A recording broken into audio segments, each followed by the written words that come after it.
ನಮ್ಮೂರಿನ ಸುಪ್ತ ಪ್ರತಿಭೆಗಳನ್ನು ಪರಿಚಯಿಸುವಂತಹ ಪ್ರತಿಭಾ ವಿಶೇಷ ಕಾರ್ಯಕ್ರಮಕ್ಕೆ ಎಲ್ಲರಿಗೂ ಪ್ರೀತಿಯ ಸ್ವಾಗತ.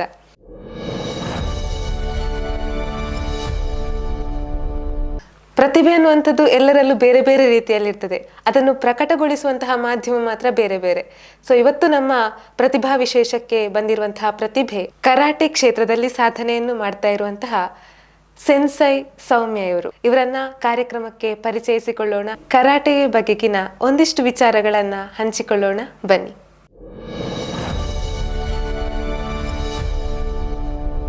ಇವತ್ತಿನ ಪ್ರತಿಭಾ ವಿಶೇಷ ಕಾರ್ಯಕ್ರಮದಲ್ಲಿ ಕರಾಟೆ ಕ್ಷೇತ್ರದಲ್ಲಿ ಸಾಧನೆಯನ್ನ ಮಾಡ್ತಾ ಇರುವಂತಹ ಸೆನ್ಸೈ ಸೌಮ್ಯ ಇವರು ನಮ್ಮೊಟ್ಟಿಗಿದ್ದಾರೆ. ಇವರಿಗೆ ಕಾರ್ಯಕ್ರಮಕ್ಕೆ ಪ್ರೀತಿಯ ಸ್ವಾಗತ.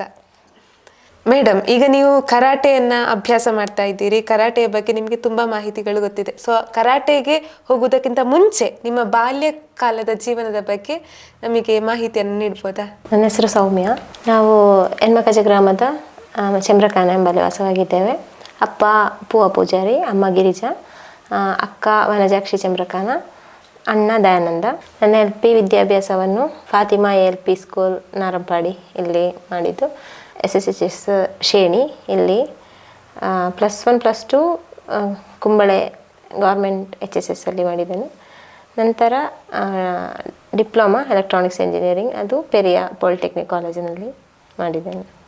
ಓಕೆ, ಈಗ ಪ್ರಸ್ತುತ ನೀವೆಂತ ಮಾಡ್ತಾ ಇದ್ದೀರಿ? ಈಗ ಕರಾಟೆ ಇನ್ಸ್ಟ್ರಕ್ಟರ್ ಆಗಿ ವರ್ಕ್ ಮಾಡ್ತಾ ಇದ್ದೇನೆ. ಓಕೆ, ಈಗ ಕರಾಟೆ ಅನ್ನುವಂತಹ ಪ್ರೀತಿ, ಆ ಒಂದು ನಾಲೆಡ್ಜ್ ಆ ಏಜಲ್ಲೇ ನಿಮಗೆ ಬಂದಿದೆ. ಸೊ ಅದಕ್ಕೆ ಯಾವ ರೀತಿಯಲ್ಲಿ ಹೇಗೆ ಬಂತು ನಿಮಗೆ ಆಸಕ್ತಿ ಕರಾಟೆಯಲ್ಲಿ? ಕರಾಟೆ ನನ್ನ 8ನೇ ಕ್ಲಾಸಿಂದ ಕಲಿಯಲು ಪ್ರಾರಂಭಿಸಿದ್ದು. ನಮ್ಮ ಶೇಣಿ ಶಾಲೆಯಲ್ಲಿ ನಮ್ಮ ಗುರುಗಳಾದಂತಹ PK ಆನಂದ್ರವರು ಕ್ಲಾಸ್ ಆರಂಭಿಸಿದ್ರು. ಆ ಸಮಯದಲ್ಲಿ ಅದಕ್ಕಿಂತ ಮೊದಲೇ ಇಂಟ್ರೆಸ್ಟ್ ಇತ್ತು. ಅಂದರೆ ಮನೆಯಲ್ಲಿ ಅಣ್ಣ ಪತ್ತೇದಾರಿ ಕಾದಂಬರಿಗಳನ್ನು ಓದ್ತಾ ಇದ್ರು. ಅದನ್ನು ಆ ಮೂಲಕ ಮಾರ್ಷಲ್ ಆರ್ಟ್ಸ್ ಅಂದರೆ ಎಂತ ಅದರ ಬಗ್ಗೆ ಒಂದು ನಾಲೆಜ್ ಇತ್ತು. ಅದನ್ನು ಕಲಿಬೇಕು ಅಂತ ಹೇಳುವಂತಹ ಒಂದು ಇಂಟ್ರೆಸ್ಟ್ ಇತ್ತು. ಆ ಸಮಯದಲ್ಲಿ ನಮ್ಮ ಗುರು ಅಲ್ಲಿ ಕ್ಲಾಸ್ ಪ್ರಾರಂಭ ಆಯಿತು. ಹಾಗೆ ಅಲ್ಲಿ ಸೇರಿದ್ದು. ಈಗ ಕೂಡ ಕರಾಟೆಯನ್ನು ಕಂಟಿನ್ಯೂ ಮಾಡ್ತಾ ಇದ್ದೀರಿ. ನಾರ್ಮಲ್ ಆಗಿ ಏನು ಮಾಡ್ತಾರೆ ಅಂತ ಹೇಳಿದ್ರೆ, ಎಲ್ಲರೂ ಕೂಡ ಎಜುಕೇಶನ್ ಮಾಡ್ತಾ ಇರುವಾಗ, ಈಗ 10th ಎಕ್ಸಾಮ್ ಬರುವಾಗ ಅಲ್ಲಿ ಕರಾಟೆಯನ್ನು ಸ್ಟಾಪ್ ಮಾಡ್ತಾರೆ, ಅಥವಾ PU ಬರುವಾಗ ಸೊ ಅಲ್ಲಿ ಕರಾಟೆಯನ್ನು ಸ್ಟಾಪ್ ಮಾಡ್ತಾರೆ. ಸೊ ನೀವು ಸ್ಟಾಪೇ ಮಾಡಲಿಲ್ಲ. ಸೊ ಹೇಗೆ ಇದು ಸಪೋರ್ಟ್, ಫ್ಯಾಮಿಲಿ, ಕರಾಟೆ ಹೇಗೆ ಬ್ಯಾಲೆನ್ಸ್ ಮಾಡ್ತೀರಿ? ಒಂದು ಕರಾಟೆ ಮೇಲಿರುವಂತಹ ಒಂದು ಪ್ರೀತಿ, ಅದು ತುಂಬ ಇಂಟ್ರೆಸ್ಟ್ ಸಣ್ಣದಿಂದ ಅದೇ, ಇವಾಗಲೂ ಅದೇ ಇದೆ. ಓಕೆ. ಮತ್ತು ಮನೆಯಿಂದ ಒಳ್ಳೆ ಸಪೋರ್ಟ್ ಇತ್ತು. ಅಪ್ಪ ಅಮ್ಮ ಅಕ್ಕ ಅಣ್ಣ ಎಲ್ಲರದ್ದು ಒಳ್ಳೆ ಸಪೋರ್ಟ್ ಇತ್ತು. ಓಕೆ. ಅಂದರೆ ಅಪ್ಪನ ಹತ್ರ ಡ್ಯಾನ್ಸಿಗೆ ಕೇಳಿ ಬಿಡಲಿಲ್ಲ, ಯಕ್ಷಗಾನ, ಸಂಗೀತ ಯಾವುದಕ್ಕೂ ಅಪ್ಪ ಸಪೋರ್ಟ್ ಮಾಡಿರಲಿಲ್ಲ. ಸ್ಕೌಟ್ ಆ್ಯಂಡ್ ಗೈಡ್ಸ್ಗೆ ಸಹ ಸಪೋರ್ಟ್ ಮಾಡಿರಲಿಲ್ಲ. ಅಂದರೆ ಕರಾಟೆ ಕಲಿತೇನೆ ಅಂತ ಹೇಳುವಾಗ ಯಾವುದೇ ಅಬ್ಜೆಕ್ಷನ್ ಹೇಳಲಿಲ್ಲ. ಬೇರೆ ಕರ್ಕೊಂಡು ಹೋಗಿ ಜಾಯ್ನ್ ಆಗು ಹೇಳಿದರು, ಹೋದೆ.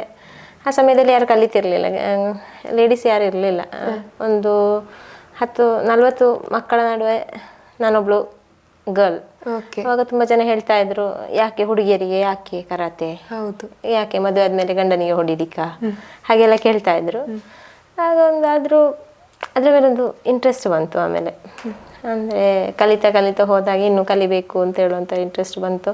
ಜೊತೆಗೆ ಇದ್ದ 40 ಜನ ಸಹ ಕ್ಲಾಸ್ ನಿಲ್ಲಿಸಿ, 40 ಜನ ಅಲ್ಲ, ಅದರಲ್ಲಿ ಆಲ್ಮೋಸ್ಟ್ ಎಲ್ಲರೂ ಕ್ಲಾಸ್ ಬಿಟ್ಟು ಹೋದ್ರು. ಕೊನೆಗೆ ನಾವು ಒಂದು 4-5 ಜನ ಅಲ್ಲಿ ಬಾಕಿ ಆದ್ವಿ ಶೇಣಿ ಶಾಲೆಯಲ್ಲಿ. ಒಂದು 3-4 ಬಾಯ್ಸ್, ಆಮೇಲೆ ನಾನು. ಆಗ ಸರಿಗೆ ಅಲ್ಲಿ ತನಕ ಬರಲಿಕ್ಕೆ ಕಷ್ಟ ಆಗ್ತಾ ಇತ್ತು. ಹಾಗೆ ಪೆರ್ಲ ಶಾಲೆಯಲ್ಲಿ ಕ್ಲಾಸನ್ನು ನಾವು ಶಿಫ್ಟ್ ಮಾಡಿದ್ವಿ. ಮತ್ತೆ ಸಹ ಅದೇ ಥರ ಇತ್ತು, ಬಾಯ್ಸ್ ಬರ್ತಾ ಇದ್ರು, ಗರ್ಲ್ಸ್ ಕಮ್ಮಿ ಇದ್ರು. ಮತ್ತೆ ಹೀಗೆ ಒಬ್ಬೊಬ್ಬರೇ ಬಂದರು. ಇವಾಗ ಈಕ್ವಲ್ ಅಂತ ಹೇಳ್ಬೋದು, ಹೆಚ್ಚೇ ಬರ್ತಿದ್ದಾರೆ ಅಂತ ಹೇಳ್ಬೋದು ಗರ್ಲ್ಸ್. ಸೊ ಹಾಗೆ ಆ ಇಂಟ್ರೆಸ್ಟ್ ಕಮ್ಮಿ ಆಗಲಿಲ್ಲ ಯಾವತ್ತೂ ಸಹ. ಮತ್ತು ಸಪೋರ್ಟು ಸಹ ಇತ್ತು, ಮನೆಯವರ ಸಪೋರ್ಟು ಸಹ ಇತ್ತು. ಮತ್ತು ಯಾಕೆ ಇದನ್ನೇ ಒಂದು ಉದ್ಯೋಗವಾಗಿ ತಗೊಳ್ಬಾರ್ದು ಯಾಕೆ ಅಂತ ಹೇಳುವಂಥ ಒಂದು ಚಿಂತೆ ಬಂತು. ಹಾಗೆ ಬೇರೆ ಉದ್ಯೋಗ ಮಾಡ್ತಾ ಇದ್ದೆ, ಶೋರೂಮಲ್ಲೆಲ್ಲ ವರ್ಕ್ ಮಾಡ್ತಾ ಇದ್ದೆ. ಆವಾಗ ಮತ್ತೆ ಅದಕ್ಕಿಂತಲೂ ಉತ್ತಮ ಇದರಲ್ಲೇ ಮುಂದುವರಿಯುವುದು ಅಂತೇಳಿ ಅನ್ನಿಸ್ತು. ಹಾಗೆ ಮತ್ತೆ ಇದನ್ನೊಂದು ಪ್ರೊಫೆಷನ್ ಆಗಿ ತಗೊಂಡೆ. ಈಗ ಕರಾಟೆ ಅನ್ನುವಂಥದ್ದು ಮೇಯ್ನ್ ಆಗಿ ಹುಡುಗಿಯರಿಗೆ ತುಂಬಾ ಕಷ್ಟ, ಅವರ ಬಾಡಿ ಅಡ್ಜಸ್ಟ್ ಆಗೋದಿಲ್ಲ ಅಲ್ವಾ? ಸೊ ಸೂಕ್ಷ್ಮವಾದಂತಹ ವಿಷಯ ಅದು ಕರಾಟೆ ಅಂತ ಹೇಳಿದ್ರೆ. ಸೊ ನಿಮಗೆ ಏನು ತೊಂದರೆ ಆಗ್ಲಿಲ್ವಾ ಕರಾಟೆಯನ್ನು ಓಕೆ ಇಲ್ಲಿ ಬಿಡುವ, ಸೊ ನಾನು ಹುಡುಗಿಯಾಗಿ ಕರಾಟೆಯನ್ನು ಡ್ರಾಪ್ ಮಾಡುವ ಅನ್ನೋಂಥ ಸಿಚುವೇಶನ್ ಬರಲಿಲ್ವ ನಿಮಗೆ? ಇಲ್ಲ, ಯಾವತ್ತೂ ಸಹ ಹಾಗೆ ಅನಿಸ್ಲಿಲ್ಲ. ನಿಜವಾಗಿ ನಾವು ಲೇಡೀಸಿದು ಬಾಡಿ ಅಂದರೆ ತುಂಬ ಫ್ಲೆಕ್ಸಿಬಲ್. ಆವಾಗ ನಾವು ಅದನ್ನು ಹೇಗೆ ಪ್ರಾಕ್ಟೀಸ್ ಮಾಡ್ತೇವೆ ಅನ್ನೋದ್ರ ಮೇಲೆ ಡಿಪೆಂಡ್ ಆಗಿರ್ತದೆ. ಕಷ್ಟ ಆಗ್ತದೆ, ಕೆಲವೊಂದು ಸಮಯದಲ್ಲಿ ತುಂಬ ಕಷ್ಟ ಆಗ್ತದೆ. ಹುಡುಗರದ್ದು ಎನರ್ಜಿ ಲೆವೆಲ್ ಸ್ವಲ್ಪ ಜಾಸ್ತಿ ಇರ್ತದೆ. ಅವರೊಟ್ಟಿಗೆ ನಾವು ಪ್ರಾಕ್ಟೀಸ್ ಮಾಡುವಾಗ ನಮಗೆ ಸ್ವಲ್ಪ ಕಷ್ಟ ಆಗ್ತದೆ. ಆದರೂ ಸಹ ಅದನ್ನು ಒಂದು ಒಳ್ಳೆ ರೀತಿಯಲ್ಲಿ ನಾವು ಪ್ರಾಕ್ಟೀಸ್ ಮಾಡಿ ತಗೊಂಡು ಹೋಗ್ತೇವೆ ಅಂತಂದರೆ ಸುಲಭವಾಗಿ ನಮಗೆ ಮಾಡ್ಬೋದು. ನಾರ್ಮಲಿ ಇವಾಗ ಎಲ್ಲರೂ ಡ್ಯಾನ್ಸ್, ಸಂಗೀತ ಹಾಗೆಲ್ಲ ಹೋಗಿ ಕಲಿತಾರಲ್ಲ, ಅದೇ ಥರ ಒಂದು ಇಂಟ್ರೆಸ್ಟ್ ಇಟ್ಟು ಇದನ್ನು ಸಹ ಕಲಿತ್ರೆ ಇದು ಸುಲಭವೇ. ಮುಂದೆ ಆವತ್ತಿನ ಕಾಲದಲ್ಲಿ ಓಕೆ, ಅದೊಂದು ಎಲ್ಲರೂ ಅಂದ್ಕೊಳ್ತಿದ್ರು ಯಾಕೆ ಹುಡುಗಿಯರಿಗಿರೋದಲ್ಲ, ಇದು ಹುಡುಗರು ಕಲಿಯುವಂಥದ್ದು, ಯಾರೊಟ್ಟಿಗೆ ಜಗಳ ಮಾಡಲಿಕ್ಕೆ ಅಗತ್ಯ ಏನು ಅಂತ. ಆದರೆ ಇವಾಗ ಆ ಒಂದು ಮನೋಭಾವ ಚೇಂಜ್ ಆಗಿದೆ. ಹೆತ್ತವರಿಗೆ ತುಂಬ ಸಪೋರ್ಟ್ ಮಾಡ್ತಿದ್ದಾರೆ. ಅಂದರೆ ಈಗ ನಮ್ಮ ಕ್ಲಾಸ್ಗಳಲ್ಲೆಲ್ಲ ನೋಡಿದರೆ ಬಾಯ್ಸ್ನ ಅಷ್ಟೇ ಅಥವಾ ಅದಕ್ಕಿಂತ ಹೆಚ್ಚಿನ ಸಂಖ್ಯೆಯಲ್ಲಿ ಹೆಣ್ಣು ಮಕ್ಕಳು ಬರ್ತಿದ್ದಾರೆ ಅಂತ ಹೇಳ್ಬೋದು. ಅದು ಹೆತ್ತವರಲ್ಲಿ ಆದಂತಹ ಚೇಂಜಸ್ ಅಥವಾ ನಮ್ಮ ಸಮಾಜದಲ್ಲಿ ಆದಂತಹ ಚೇಂಜಸ್ ಆಗಿರ್ಬೋದು. ಬೇಕು, ಅಗತ್ಯ ಉಂಟು ಅಂತ ಹೇಳೋದನ್ನ ಈಗ ಅರ್ಥ ಮಾಡಿಕೊಂಡಿದ್ದಾರೆ. ಆದ ಕಾರಣ ಹೆಚ್ಚೆಚ್ಚು ಹುಡುಗಿಯರು ಕಲಿಯಲಿಕ್ಕೆ ಬರ್ತಾ ಇದ್ದಾರೆ. ಓಕೆ, ನಿಮಗೆ ಕ್ಲಾಸಲ್ಲಿ ಸಹ ತುಂಬಾ ಹುಡುಗಿಯರಿದ್ದಾರೆ, ಪರ್ಸೆಂಟೇಜ್ ಜಾಸ್ತಿ. ಯಾಕಂದ್ರೆ ಲೇಡೀಸ್ ಇನ್ಸ್ಟ್ರಕ್ಟರ್ ಇದ್ದಾರಾ ಅಂತ ಕೇಳಿ ಬರುವವರು ಸಹ ಇದ್ದಾರೆ. ಇದ್ರೆ ನಾವು ಕಲಿಸ್ತೇವೆ, ಇಲ್ಲದ್ರೆ ಅಂತ ಮನೋಭಾವ ಇದ್ದವರು ಇದ್ದಾರೆ. ಆಗ ಜಾಸ್ತಿ ಹೆಣ್ಣು ಮಕ್ಕಳಿಗೆ ಬರ್ಲಿಕ್ಕೆ ಅವಕಾಶ ಉಂಟು, ಬರ್ತಿದ್ದಾರೆ ಸಹ. ಇದೊಂದು ಒಳ್ಳೆ ವಿಷಯ. ಮತ್ತೆ ಈಗ ಕರಾಟೆ ಬಗ್ಗೆ ಹೇಳುದಾದ್ರೆ, ಸೊ ಕರಾಟೆ ಪದ ಹೇಗೆ ಅದು ಒರಿಜಿನ್ ಆಗಿದೆ, ಎಲ್ಲಿ ಯಾವ ಭಾಷೆಯಿಂದ ಒರಿಜಿನ್ ಆದದ್ದು, ಕರಾಟೆ ಮೀನಿಂಗ್ ಏನು? ಸೊ ಕರಾಟೆ ಬಗ್ಗೆ ಹೇಳಿ. ಕರಾಟೆಯ ವರ್ಡ್ ಮೀನಿಂಗ್ ಅಂತ ಹೇಳೋದು ಎಂಪ್ಟಿ ಹ್ಯಾಂಡ್ ಅಂತ. ಕರಾಟೆಯ ಒರಿಜಿನ್ ನಿಜವಾಗಿ ಜಪಾನ್ನ ಒಕಿನಾವಾ ಅಂತ ಹೇಳುವಂತಹ ಪ್ಲೇಸಿಂದ. ಓಕೆ, ಕರಾಟೆಯಲ್ಲಿ ಎಷ್ಟು ಟೈಪ್ಸ್ ಉಂಟು? ಕರಾಟೆಯಲ್ಲಿ ಈಗ ಒಂದೇ ಇರೋದು ಅಥವಾ ಬೇರೆ ಬೇರೆ ಟೈಪ್ಸ್ ಉಂಟು? ಮಾರ್ಷಲ್ ಆರ್ಟ್ಸ್ ಅಂತ ಹೇಳೋದು ತುಂಬ ಟೈಪಲ್ಲಿ ಉಂಟು. ಅಂದರೆ ಕರಾಟೆ, ಜೂಡೋ, ತೈಕೊಂಡೋ, ಹಾಗೆ ತುಂಬಾ ವಿಧಗಳು ಉಂಟು. ಅದರಲ್ಲಿ ಕರಾಟೆ ಒಂದು ವಿಧ. ಕರಾಟೆಯಲ್ಲಿ ತುಂಬಾ ಟೈಪ್ ಉಂಟು, ತುಂಬಾ ಸ್ಟೈಲ್ಗಳುಂಟು. ತುಂಬಾ ಸ್ಟೈಲ್ಗಳುಂಟು. ಅದರಲ್ಲಿ ಶೋಟೋಕನ್, ಶಿಟೋರಿಯು, ವಡೋರಿಯು, ಹಾಗೆ ತುಂಬಾ ಸ್ಟೈಲ್ಗಳಿದೆ. ಓಕೆ. ಈಗ ಡ್ರಾಯಿಂಗ್ ಅಲ್ಲಿ ವ್ಯಕ್ತಿ ಚಿತ್ರ ಮತ್ತೆ ಪೇಂಟಿಂಗ್, ಕಲರ್ ಪೇಂಟಿಂಗ್ ಇದ್ದ ಹಾಗೆ, ಸೊ ಅದಕ್ಕೆ ಡಿಫ್ರೆನ್ಸ್ ಗೊತ್ತುಂಟು. ಸೊ ಈ ಶೋಟೋಕಾನ್, ಸೊ ನೀವು ಹೇಳಿದ್ರಲ್ಲ, ಅದಕ್ಕೆಲ್ಲ ಡಿಫ್ರೆನ್ಸ್ ಎಂತ? ಡಿಫರೆನ್ಸ್ ಎಂತ ಅಂದರೆ ನಾವು ನಿಲ್ಲುವಂತಹ ಸ್ಟ್ಯಾನ್ಸ್ಗಳು, ಬ್ರೀದಿಂಗ್ ಟೆಕ್ನಿಕ್ಗಳು, ಅದರಲ್ಲಿ ಯೂಸ್ ಮಾಡುವಂತಹ ಟೆಕ್ನಿಕ್ಸ್ಗಳೆಲ್ಲ ಸೇಮ್ ಆಗಿರ್ಬೋದು. ಆದರೆ ಇದೆ ಸ್ಟ್ಯಾನ್ಸ್, ಬ್ರೀದಿಂಗ್ ಟೆಕ್ನಿಕ್ಸ್, ಅದರಲ್ಲೆಲ್ಲ ವ್ಯತ್ಯಾಸಗಳು ಬರ್ಬೋದು. ಕಥಾ ಅಂತ ಹೇಳೋ ಒಂದು ಇದು ಉಂಟು, ಅದೆಲ್ಲ ವ್ಯತ್ಯಾಸ ಇರ್ಬೋದು. ಕಥಾ ಅಂದ್ರೆ ಏನು? ಕಥಾ ಅಂದರೆ ಒಂದು ಇಮ್ಯಾಜಿನರಿ ಫೈಟ್ ಅಂತ ಹೇಳ್ಬೋದು ನಿಮಗೆ. ಇವಾಗ ಒಂದು ಸ್ಟ್ರೀಟ್ ಫೈಟ್ ಆಗಲಿ, ಸ್ಟ್ರೀಟ್ ಫೈಟ್ ನಾವು ನಾರ್ಮಲ್ ನೋಡುವಂತಹ ಫೈಟ್ಗಳು, ಅದರದ್ದೆಲ್ಲ ಒಂದು ಇಮ್ಯಾಜಿನರಿ ಫೈಟ್ ಅಂತ ಹೇಳ್ಬೋದು. ಅಂದರೆ ಮೂಮೆಂಟ್ಗಳು ತುಂಬ, ಕಿಕ್ಸ್, ಪಂಚಸ್, ಇದರದ್ದೆಲ್ಲ ಒಂದು ಮೂಮೆಂಟ್, ಅದನ್ನು ಕಥಾ ಅಂತೇಳಿ ಹೇಳ್ತೇವೆ. ನಾವು ಮನಸ್ಸಲ್ಲಿ ನಾವು ಇಮ್ಯಾಜಿನ್ ಮಾಡಿಕೊಂಡು ನಾವು ಮಾಡುವಂತಹ ಒಂದು ಇದು. ಅದು ಹಿಂದಿನ ಕಾಲದಿಂದಲೇ ಪ್ರಾಕ್ಟೀಸ್ ಮಾಡಿ ಬಂದಂತಹ ಒಂದು ವಿಧಾನ. ಆಗ ತುಂಬಾ ಕಥೆಗಳಿವೆ. ಕರಾಟೆಯಲ್ಲಿ ತುಂಬಾ ಸ್ಟೈಲ್ ಉಂಟು ಅಂತ ಹೇಳಿದ್ರಿ. ಸೊ ಇಲ್ಲಿ ಯಾವ ವಿಧಾನವನ್ನ ಜಾಸ್ತಿ ಬಳಸ್ತಾ ಇದ್ದಾರೆ? ಇವಾಗ ನಾವು ಕಲಿಸ್ತಾ ಇರುವಂತಹ ಸ್ಟೈಲ್ ಅಂತ ಹೇಳೋದು ಶೋಟೋಕನ್ ಅಂತ ಹೇಳೋದು. ವರ್ಲ್ಡ್ ಅಲ್ಲೇ ಅತಿ ಹೆಚ್ಚು ಜನರು ಪ್ರಾಕ್ಟೀಸ್ ಮಾಡ್ತಾ ಇರುವಂತಹ ಸ್ಟೈಲ್ ಸಹ ಶೋಟೋಕನ್ ಅಂತ ಹೇಳೋದು. ಇಲ್ಲಿ ಅದಲ್ಲದೆ ಎಲ್ಲ ಸ್ಟೈಲ್ಗಳು ಉಂಟು. ನಮ್ಮ ಊರಲ್ಲಿ ಸಹ ಎಲ್ಲ ಸ್ಟೈಲ್ನ ಕಲಿಸುವಂತಹ ಅಧ್ಯಾಪಕರು ಸಹ ಇದ್ದಾರೆ ನಮ್ಮ ಸುತ್ತಮುತ್ತ. ಓಕೆ, ಎಂತಿದು ಅಂದ್ರೆ ಎಷ್ಟು ಬೆಲ್ಟ್ಗಳು ಉಂಟು? ಅಂದ್ರೆ ಕಲರ್ ಬೆಲ್ಟ್ಗಳು, ಮತ್ತೆ ಎಲ್ಲಿವರೆಗೆ ನಾವು ರೀಚ್ ಆಗ್ಬೋದು? ಎಷ್ಟು ಹೈ ಲೆವೆಲ್? ಓಕೆ, ನಾವೀಗ ನಾರ್ಮಲ್ ಒಬ್ಬ ಮಗು ಕರಾಟೆ ಕ್ಲಾಸನ್ನು ಸ್ಟಾರ್ಟ್ ಮಾಡುವಾಗ ನೀವು ನೋಡಿರ್ಬೋದು, ವೈಟ್ ಕಲರ್ ಡ್ರೆಸ್ ಹಾಕಿರ್ತಾರೆ. ಹೌದೌದು. ಅದರೊಟ್ಟಿಗೆ ಒಂದು ವೈಟ್ ಬೆಲ್ಟ್ ಸಹ ಇರ್ತದೆ. ಆಗ ಜಾಯಿನ್ ಆಗುವಂತಹ ಮಗು ವೈಟ್ ಬೆಲ್ಟ್.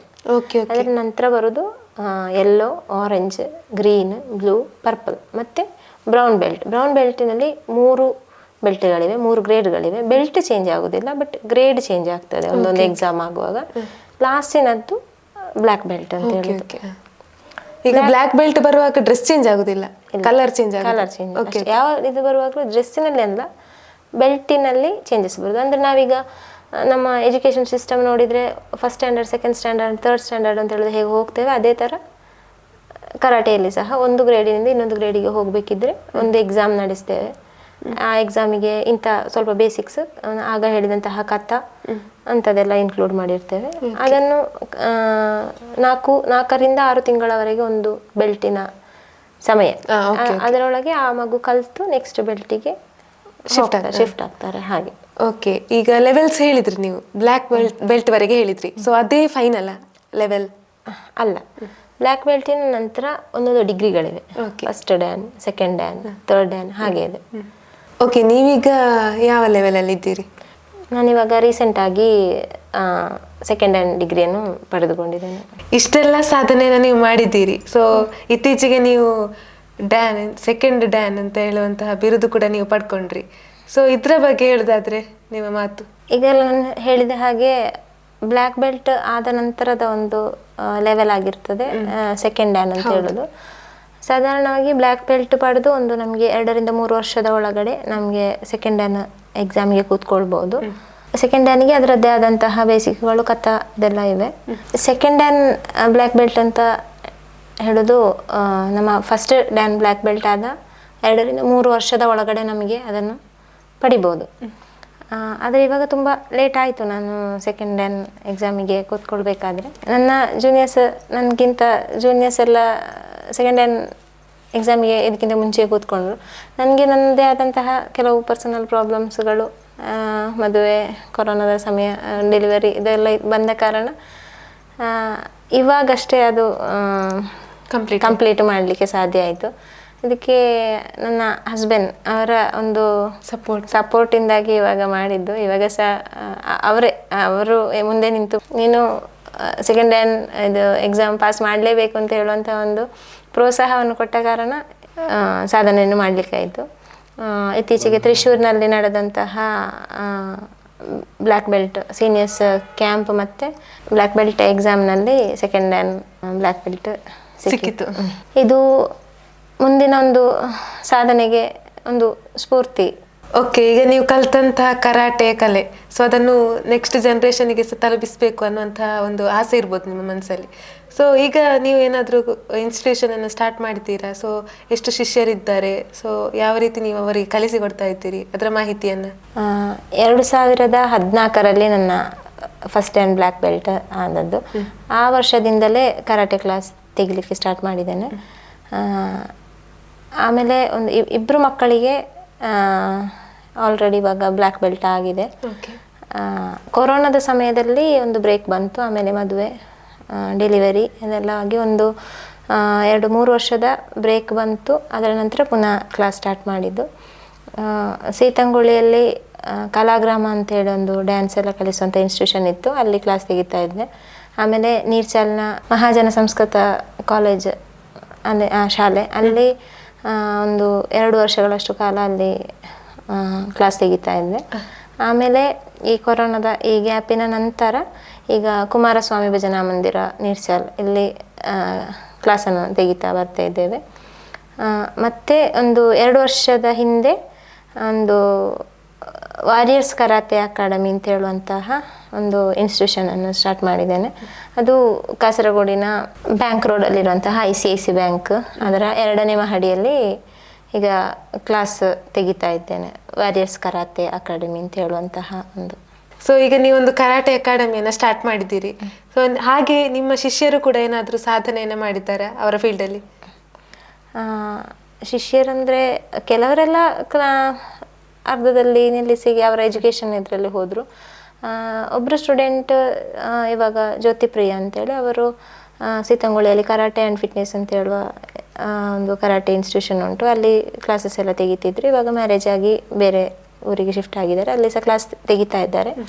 ಅದಲ್ಲದೆ ಇವಾಗ ಇನ್ನು ನೆಕ್ಸ್ಟ್ ಬ್ಲ್ಯಾಕ್ ಬೆಲ್ಟ್ ಎಕ್ಸಾಮಿಗೆ ಕೂತ್ಕೊಳ್ಳುವಂತಹ ಒಂದು 10 ಜನ ಮಕ್ಕಳು ಬ್ಲ್ಯಾಕ್ ಬೆಲ್ಟ್ ಪಡೆಯಲು ಈಗ ಸಿದ್ಧರಾಗಿದ್ದಾರೆ.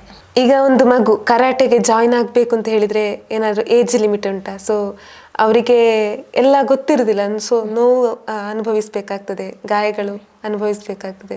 ಸೊ ಒಂದು ಏಜ್ ಲಿಮಿಟ್ ಅಂತ ಉಂಟಾ? ನಾವು ಸಾಧಾರಣವಾಗಿ ಒಂದು 5-6 ವರ್ಷದಿಂದ ಮಕ್ಕಳಿಗೆ ಕರಾಟೆನ ಕ್ಲಾಸಿಗೆ ಸೇರಿಸ್ಬೋದು. ಆ ಸಮಯದಲ್ಲಿ ಮಕ್ಕಳ ಬಾಡಿ ತುಂಬಾ ಫ್ಲೆಕ್ಸಿಬಲ್ ಆಗಿರ್ತದೆ. ಆ ಪ್ರಾಯದ ಮಕ್ಕಳು ನಮಗೆ ಹೇಗೆ ಬೇಕಿದ್ರು ಟ್ರೈನ್ ಮಾಡಿ ತೆಗಿಲಿಕ್ಕೆ ಆಗ್ತದೆ. ನಮ್ಗೆ ಈ ಏಜ್ ಅಲ್ಲಿ ಒಬ್ರು ಸ್ಟಾರ್ಟ್ ಮಾಡ್ತಾರೆ ಅಂತ ಹೇಳಿದ್ರೆ ಅವರಿಗೆ ಸಹ ಮಾಡ್ಬೋದು, ಒಂದು 10, 15, 20, 30 ವರ್ಷ ಮಾಡ್ಬೋದು, ತೊಂದರೆ ಇಲ್ಲ. ಆದ್ರೆ ಸ್ವಲ್ಪ ಕಷ್ಟಪಡ್ಬೇಕಾಗ್ತದೆ, ಯಾಕಂದ್ರೆ ಅಷ್ಟು ಸಮಯ ಮಾಡದಂತಹ ಆಕ್ಟಿವಿಟಿಗಳನ್ನು ಮಾಡುವಾಗ ಸಣ್ಣ ನೋವು ಅದೆಲ್ಲ ಇರ್ಬೋದು. ಅದೇ ಸಣ್ಣ ಪ್ರಾಯದಲ್ಲಿ ಯಾವಾಗ ಮಕ್ಕಳು ಈ ಫೀಲ್ಡ್ಗೆ ಬರ್ತಾರೆ ಆಗ ಅವರನ್ನು ಬೇಗ ನಮಗೆ ಟ್ರೈನ್ ಮಾಡಿ ತೆಗಿಲಿಕ್ಕೆ ಆಗ್ತದೆ. 60 ವರ್ಷದವರು ಸಹ ಬಂದು ಪ್ರಾಕ್ಟೀಸ್ ಮಾಡ್ತಾರೆ. ಈಗ ಬ್ಲ್ಯಾಕ್ ಬೆಲ್ಟ್ ಹೇಳಿದ್ರಲ್ವಾ, ಸೊ ಅದನ್ನು ಪಡಿಬೇಕಂದ್ರೆ ಒಬ್ಬ ವ್ಯಕ್ತಿಗೆ ಇಷ್ಟು ಏಜ್ ಆಗಿರ್ಬೇಕು ಅಂತ ಹೇಳಿ ರೂಲ್ಸ್ ಏನಾದ್ರು ಉಂಟಾ? ಹಾಗೆ ಪ್ರತ್ಯೇಕ ರೂಲ್ಸ್ ಏನಿಲ್ಲ, ಯಾವ ಏಜಿನವರಿಗೆ ಬೇಕಾದ್ರೂ ಪಡ್ಕೊಳ್ಬೋದು. ಆದ್ರೂ ಇವಾಗ ಒಂದು 5 ವರ್ಷದಲ್ಲಿ 6 ವರ್ಷದಲ್ಲಿ ಸ್ಟಾರ್ಟ್ ಮಾಡಿದ್ರೆ ನಾರ್ಮಲ್, ಮುಂಚೆ ಎಲ್ಲ ಆದ್ರೆ ನಮಗೆ 6 ಮಂತ್ ಅಲ್ಲದೆ ಒಂದು ಎಕ್ಸಾಮ್ ಮಾಡ್ತಿರ್ಲಿಲ್ಲ. ಇವಾಗ 4 to 5, 6 ಮಂತಿನೊಳಗಡೆ ಒಂದೊಂದು ಬೆಲ್ಟ್ ಗ್ರೇಡಿಂಗ್ ಮಾಡ್ತಾ ಇರ್ತೇವೆ. ಸೊ ಒಂದು 4 ರಿಂದ 5 ವರ್ಷದ ಒಳಗೆ ಒಬ್ಬರಿಗೆ ಬ್ಲ್ಯಾಕ್ ಬೆಲ್ಟ್ ಅನ್ನು ಪಡಿಬಹುದು. ಸೊ ಈಗ ನೀವು ಸ್ಟಾರ್ಟಿಂಗ್ ನಿಮ್ಮ ಹೆಸರಲ್ಲಿ ಸೆನ್ಸೈ ಸೌಮ್ಯ ಅಂತ, ಈ ಸೆನ್ಸೈ ಅಂದ್ರೆ ಏನು? ಕರಾಟೆದ್ದು ಸೆನ್ಸೈ ಅಂದ್ರೆ ಇನ್ಸ್ಟ್ರಕ್ಟರ್ ಅನ್ನು ಹೇಳುವಂತಹ ಒಂದು ಇನ್ಸ್ಟ್ರಕ್ಟರ್, ಕರಾಟೆಯನ್ನು ಟೀಚ್ ಮಾಡುವವರಿಗೆ ಹೇಳುವಂತಹ ಸೆನ್ಸೈ ಅಂತ ಹೇಳಿ. ಅದೇ ಕಲಿತಾ ಇರುವವರಿಗೆ ಅಂತ ಹೇಳ್ತಾರೆ ಕರಾಟೆಕ ಅಂತ ಹೇಳ್ತೇವೆ. ಕರಾಟೆಕ, ಓಕೆ ಓಕೆ. ಈಗ ಸೆನ್ಸೈ ಆಗ್ಬೇಕು ಅಂತ ಹೇಳಿದ್ರೆ ಯಾವ ಲೆವೆಲ್ಸ್ ಅನ್ನೆಲ್ಲ ಕಂಪ್ಲೀಟ್ ಮಾಡಿರ್ಬೇಕು ಒಬ್ಬ ವ್ಯಕ್ತಿ? ಬ್ಲ್ಯಾಕ್ ಬೆಲ್ಟ್ ಹೋಲ್ಡರಿಗೆ ಕರಾಟೆ ಕ್ಲಾಸ್ ಅನ್ನು ತೆಗಿಬಹುದು. ನಿಯಮಾನುಸಾರವಾಗಿ 18 ವರ್ಷ ಕಂಪ್ಲೀಟ್ ಆಗಿರುವಂತಹ ಬ್ಲ್ಯಾಕ್ ಬೆಲ್ಟ್ ಹೋಲ್ಡರಿಗೆ ಕರಾಟೆ ಕ್ಲಾಸನ್ನು ಪ್ರಾರಂಭಿಸ್ಬೋದು. ಓಕೆ. ಈಗ ನಾರ್ಮಲ್ ಆಗಿ ಸ್ಪೋರ್ಟ್ಸ್ ಅಂತ ಬಂದಾಗ ಅದರಲ್ಲಿ ಈಗ ಕಬಡ್ಡಿಯಲ್ಲಿ ಇರ್ಬೋದು, ಖೋಖೋ ಇರ್ಬೋದು, ಸೊ ನಮಗೆ ಗ್ರೇಸ್ ಮಾರ್ಕ್ ಅಂತ ಅನ್ನೋ ಕಾನ್ಸೆಪ್ಟ್ ಇದೆ. ಸೊ ಇದು ಕೂಡ ಅದೇ ಕ್ಯಾಟಗರಿಗೆ ಸೇರ್ತದ? ಹೇಗೆ ಅದು ಗ್ರೇಸ್ ಮಾರ್ಕ್ ಇದರಲ್ಲಿ ಕೂಡ ಉಂಟಾ ಅಂತ? ಈಗ ಕೆಲ ವರ್ಷಗಳ ಹಿಂದಿನವರೆಗೆ ಗ್ರೇಸ್ ಮಾರ್ಕ್ ಇರಲಿಲ್ಲ. ಈಗ ಕರಾಟೆ ಸಹ ಸ್ಕೂಲ್ ಗೇಮ್ಸಲ್ಲಿ ಆ್ಯಡ್ ಆಗಿದೆ. ನಮಗೀಗ ಒಂದು ಸ್ಟೇಟ್ ಲೆವೆಲ್ ಕಾಂಪಿಟೇಷನಲ್ಲಿ ಪಾರ್ಟಿಸಿಪೇಟ್ ಮಾಡಿ first prize, second prize, third ಪ್ರೈಸಿನವರೆಗೆ ಗ್ರೇಸ್ ಮಾರ್ಕ್ಗಳಿವೆ. ನ್ಯಾಷನಲ್ ಲೆವೆಲ್ ಪಾರ್ಟಿಸಿಪೇಷನ್ ಮಾಡಿದ್ರು ಸಹ ಗ್ರೇಸ್ ಮಾರ್ಕ್ ಉಂಟು. ಓಕೆ. ಸೊ ಈಗ ಕಾಂಪಿಟೇಷನ್ಸ್ ಅಂತ ಬಂದಾಗ ಅದನ್ನು ಯಾರು ನಡೆಸುವಂಥದ್ದು, ಯಾವ ರೀತಿ ನಡೆಸುವಂಥದ್ದು, ಅದರ ಬಗ್ಗೆ ಹೇಳಿ. ಕಾಂಪಿಟೇಷನ್ ಅಂತ ಹೇಳೋದು, ಈಗ ಮಕ್ಕಳಿಗೆ ಒಂದು ಗ್ರೇಸ್ ಮಾರ್ಕ್ ಸಿಗಬೇಕು ಅಂತ ಹೇಳಿದ್ರೆ ಒಂದು ಸ್ಕೂಲ್ ಲೆವೆಲ್ ಗೇಮ್ಸ್ ಅಲ್ಲಿ ಬರ್ತದೆ, ಇನ್ನೊಂದು ನಮ್ಮ ಅಸೋಸಿಯೇಷನ್ ಥ್ರೂ ನಡೆಯುವಂತಹ ಕಾಂಪಿಟೇಷನ್ಗಳಿವೆ. ಸೊ ಇದೆರಡರಲ್ಲಿ ಸಹ ಮಕ್ಕಳಿಗೆ ಗ್ರೇಸ್ ಮಾರ್ಕ್ ಸಿಗ್ತದೆ. ಅದು ಕಾಂಪಿಟೇಷನ್ಗಳು ಬರೋದು ಅಂದರೆ ಕ್ಯಾಡೆಟ್, ಸಬ್ ಜೂನಿಯರ್, ಜೂನಿಯರ್ ಹಾಗೆ ಕಾಂಪಿಟೇಷನ್ಗಳು ಬರ್ತದೆ. ಅದರಲ್ಲಿ ಕಥಾ ಅಂತ ಹೇಳೋದು ನಾನು ಅವಾಗ ಹೇಳಿದೆ ಅಲ್ಲ, ಕಥಾ ಮತ್ತು ಕುಮಿತೆ ಅಂದರೆ ಫೈಟಿಂಗ್. ಓಕೆ. ಈ 2 ಕ್ಯಾಟಗರಿಯಲ್ಲಿ ಕಾಂಪಿಟೇಷನ್ಸ್ ಇರ್ತದೆ. ಓಕೆ. ಈಗ ಕಥಾ ಅಂದರೆ ಹೇಳಿದ್ರೆ ಆಗಲಿ ಇಮ್ಯಾಜಿನರಿ ಫೈಟ್ ಅಂತ. ಸೊ ಫೈಟಿಂಗ್ ಅಂದ್ರೇನು? ಅಂದರೆ ಅದಕ್ಕೆ ಏನಾದ್ರು ಟೈಪ್ಸ್ ಏನಾದ್ರು ಉಂಟಾ? ಫೈಟಿಂಗ್ ಅಂದರೆ ಟೈಪ್ ಅಂತಲ್ಲ, ಅದರಲ್ಲಿ ನಾರ್ಮಲ್ ಈಗ ನಾವು ಫೈಟ್ ಮಾಡ್ತೇವೆ. ಫೈಟ್ ಅಂತ ಹೇಳುವಾಗ ಎಂತ ಜಗಳ ಮಾಡೋದು ಅಥವಾ ಇದು ಮಾಡೋದು ಅಂತ ಹೇಳೋ ಒಂದು ಕಾನ್ಸೆಪ್ಟ್ ಉಂಟಲ್ಲ, ಅದೇ ಥರ ನೀವು ನೋಡಿರ್ಬೋದು. ಈಗ ಮಕ್ಕಳು ಹೆಡ್ ಗಾರ್ಡ್, ಗ್ಲೌಸ್ ಅದೆಲ್ಲ ಹಾಕಿಕೊಂಡು ಫೈಟ್ ಮಾಡುವಂಥದ್ದನ್ನೆಲ್ಲ ನೀವು ಸೋಷಿಯಲ್ ಮೀಡಿಯಾದಲ್ಲೆಲ್ಲ ನೋಡಿರ್ಬೋದು. ಅದಂದರೆ ಕಾಂಪಿಟೇಷನಲ್ಲಿ ಬರೋದು ಹೇಗೆ ಹೇಳಿದರೆ, ನಾವು ಏಜ್ ಕ್ಯಾಟಗರಿ ಉಂಟು, ವೆಯ್ಟ್ ಕ್ಯಾಟಗರಿ ಉಂಟು. ಓಕೆ. ಏಜ್ ಇಷ್ಟು ಏಜಿಂದ ಇಷ್ಟು ಏಜ್ವರೆಗೆ ಇಷ್ಟು ವೆಯ್ಟ್, ಅಂಡರ್ ಇಷ್ಟು ವೆಯ್ಟ್, ಅಂಡರ್ ಅಂದರೆ -45 kg, -50 kg, 35 ಹಾಗೆ ಒಂದು ಕ್ಯಾಟಗರೀಸ್ ಬರೋದು ಹಾಗೆ. ಆಗ 2 ಅಪೋನೆಂಟ್ಸ್ ಇರ್ತಾರೆ. ಅವರಲ್ಲಿ ಸ್ಕೋರ್ ಬೇಸ್ಡ್, ಅಂದರೆ ಕರಾಟೆದು ಫೈಟಿಂಗ್ ಅಂತ ಬರುವಾಗ ಒಂದು ಸೆಮಿ ಕಾಂಟ್ಯಾಕ್ಟ್ ಫೈಟ್ ಸಹ ಉಂಟು, ಫುಲ್ ಕಾಂಟ್ಯಾಕ್ಟ್ ಫೈಟ್ಗಳು ಉಂಟು. ಅಂದರೆ ಸೆಮಿ ಕಾಂಟ್ಯಾಕ್ಟ್ ಅಂದರೆ ನಾವು ಎದುರಿರುವಂಥ ಅಪೋನೆಂಟಿಗೆ ಇಂಜುರಿ ಅಂತ ಮಾಡಬಾರ್ದು. ನಾವು ಸ್ಕೋರಿಗೋಸ್ಕರ ನಾವು ಫೈಟ್ ಮಾಡೋದು ಅಷ್ಟೇ, ಅಲ್ಲದೆ ಅವರೇ ಫಿಸಿಕಲ್ ಡ್ಯಾಮೇಜ್ ಅಂತ ಸಹ ಬರಬಾರ್ದು ಅಷ್ಟೇ. ನಾವು ಸ್ಕೋರ್ ತೆಗೆದ್ರೆ ಅಲ್ಲಿ ಸ್ಟಾಪ್ ಆಯ್ತು, ಯಾರು ಹೆಚ್ಚು ಸ್ಕೋರ್ ತೆಗಿತಾರೋ ಅವರು ವಿನ್.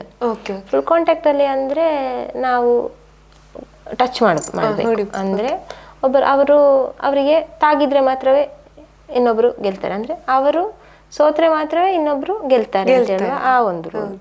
ನಾವೀಗ ಕಲಿಸ್ತಾ ಇರುವಂತದ್ದು ಸೆಮಿ ಕಾಂಟ್ಯಾಕ್ಟ್ ಸ್ಪೋರ್ಟ್ಸ್ ಕರಾಟೆ ಆಯ್ತು. ಇದರಲ್ಲಿ ಸ್ಕೋರ್ ಬರೋದು ಹೇಗೆ ಹೇಳಿದ್ರೆ, ಈಗ ಇಬ್ರು ಅಪೋನೆಂಟ್ ಇರ್ತಾರೆ, ಇಂಥದ್ದೇ ಸ್ವಲ್ಪ ರೂಲ್ಸ್ ಅಂಡ್ ರೆಗ್ಯುಲೇಷನ್ಸ್ ಉಂಟು. ಆ ರೂಲ್ಸ್ ಅಂಡ್ ರೆಗ್ಯುಲೇಷನ್ಸ್ ಅಲ್ಲಿ ನಿಂತುಕೊಂಡು ಇವರು ಫೈಟಿಂಗ್ ಮಾಡಬೇಕು. ಅಂದ್ರೆ ಹೊಡೆದು ಹಾಕ್ಬೇಕು ಅಂತ ಹೇಳೋದಲ್ಲ ರೂಲ್.